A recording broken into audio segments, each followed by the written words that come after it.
थांनाय 2020 मायथाइनि 27 जानुवारि खालाराव बिटिआर गोजोन गोरोबथाजोंनो बड'लेण्ड सोमावसारनाया जोबनानै थांबायमोन। नाथाय बनसुआ जोनोम जानानै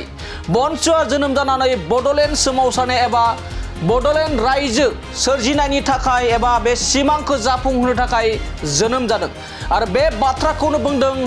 बनसुनि आफादगिरि बनजिल मनजिल बसुमतारी बिथाङा। नंगौ, बे समाव नोंथांमोना मिथिगौ दि दिनै बनसुआ गोदान दिल्लीनि जन्तर मन्तराव थांनानै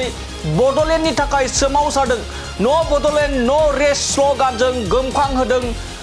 गोदान दिल्लीनि जन्तर मन्तराव आरो बे समाव बेफोरबायदि बाथ्राखौ बुंदों बनजिल मनजिल बसुमतारी बिथाङा फोरमायदों बर'फोरनि देरसिन सिमांखौ जाफुंहोनो थाखाय जों गोदान दिल्लीयाव सोमावसारफैदों होननानै बनजिल मनजिल बसुमतारी बिथाङा गोख्रों बाथ्रा बुंदों आरो बिथाङा दिनैनि बे सोमावसारनायनि गेजेरजों गोबां मानि बाथ्रा बुंदों, जेराव बर' हारिनि गेजेराव सानै गोजो एमपि थासेयावबो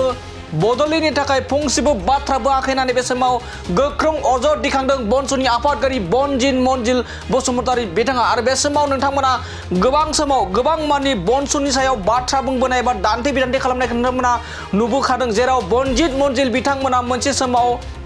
मोनसे समाव बिपिएफ दोलोनि दैदेनगिरिमोन होननानै गोबां दान्थे बिदान्थे खालामदोंमोन आरो बनसुखौ बिपिएफ दोलोआनो जोनोम होदोंमोन होननानै गोबां मानि बाथ्रा बुंदोंमोन। नाथाय बेफोरखौ नेवसिगारनानै बनसु आफादनि माखासे दैदेनगिरिफ्रा बे समाव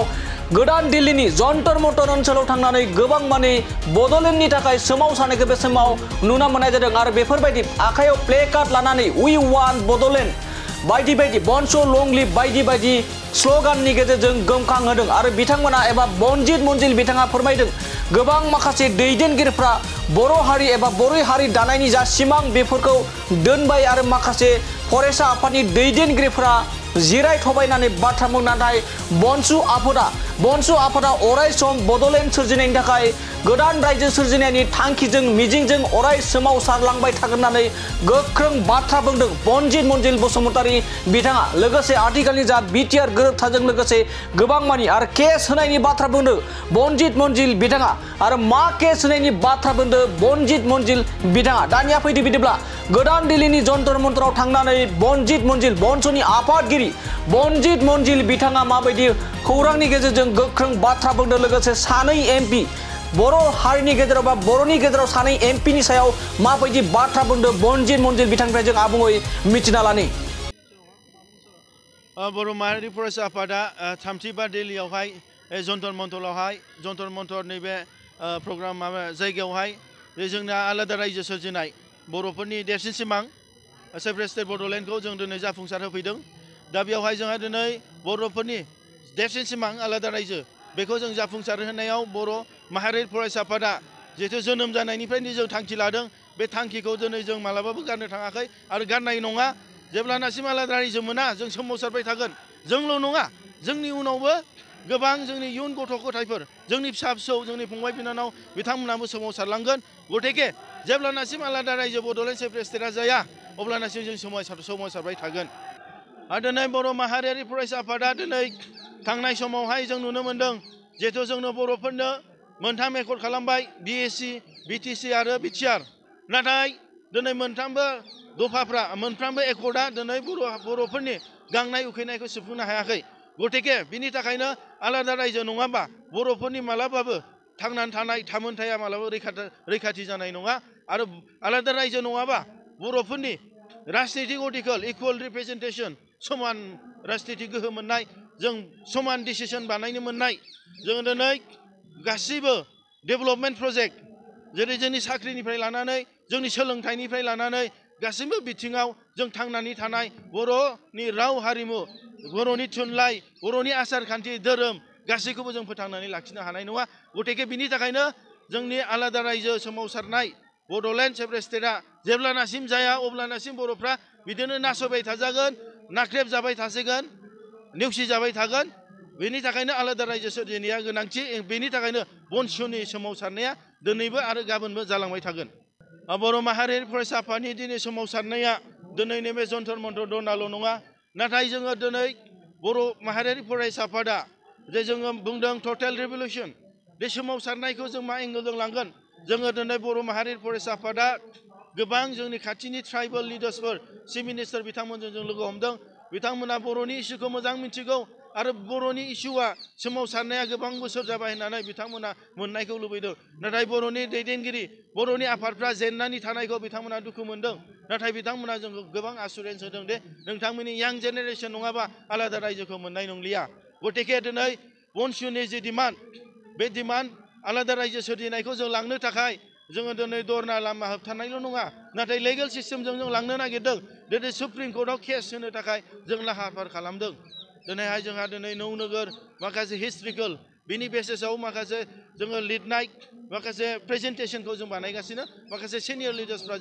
जोंजों जयैनो बे हाबाफारिखौ मावगासिनो आरो बनसुनि जानानै आलादा रायजो बिग्रा गोबां आफादफोर दं बिथांमोना एमपि बिथांमोना दिनै बनसुनि जानानै बावैसो समावनो बनसुनि जानानै पार्लियामेन्टआव आलादा रायजोखौ होनांगौ होननानै बिथांमोना दैथायगोन 0 आवार्सआव दा बेनि थाखायनो जों मोजां खौरां आरो जोंजों दिनै जोंनि हाबाफारिखौ सापर्ट होनो थाखाय गोबां आलादा रायजो बिग्राफोर दिनै मिथिला बिहारनि आरो दिनै बिल प्रदेश बिग्रा बिथांमोना जोंनो सापर्ट खालामदों आरो जगदान खालामदों आरो फैबाय थानाय समाव बर' माहारियारि फरायसा आफादनि जि लं स्टेन्डिं डिमान्ड आलादा बर' रायजो जानायनि थाखाय जि जों खस्थ' संग्राम खालामदों सोमावसारदों बे जेब्लायबो जाबाय थागोन जेब्लानाखि जों पलिटिकेल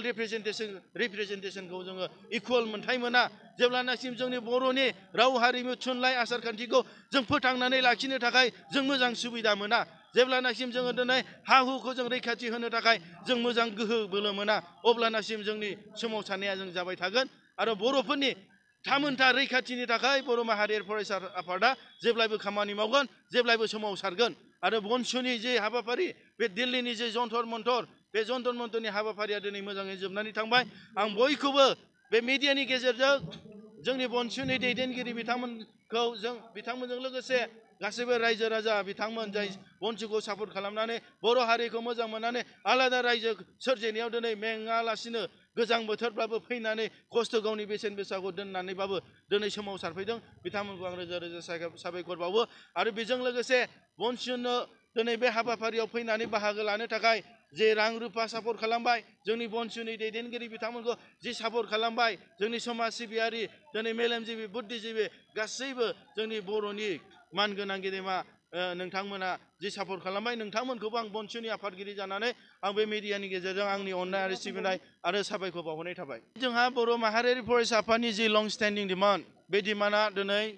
2020नि बिटिआर एग्रिमेन्टनि उनाव जोबनानै थांबायमोन बर'फोरनि सिमां बर'फोरनि देरसिन आलादा रायजो सोरजिनायनि जि थांखि बे जोबनानै थांबायमोन नाथाय दिनै बेनि उनाव बनसुनि जि डिमान्ड बे डिमान्डआ जोबाखै बर'फोरनि जि सिमां बे सिमांखौ जों लाखिबाय थादों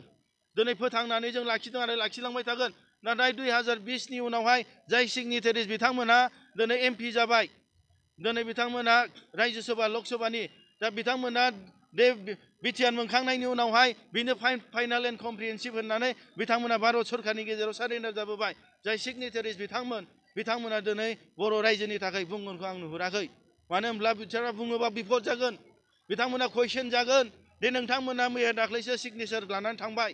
बे दिनैहाय बिटिआर लाबोबाय आलादा रायजोखौ नांला होननानै अब्ला बिथांमोना जोंनि जानानै बर' हारिनि जानानै जे आलादा रायजोखौ बोरै बिफिननो हानो बेखौनो पसिबोल नङा गतिके जोङो दिनै थोंजों बे लामाजों थाबायालाबानो जोंनि बर' हारिनि सिमांखौ जों जाफुंसार होनो थाखाय जों दस्रा लामाजों थाबायनानैब्लाबो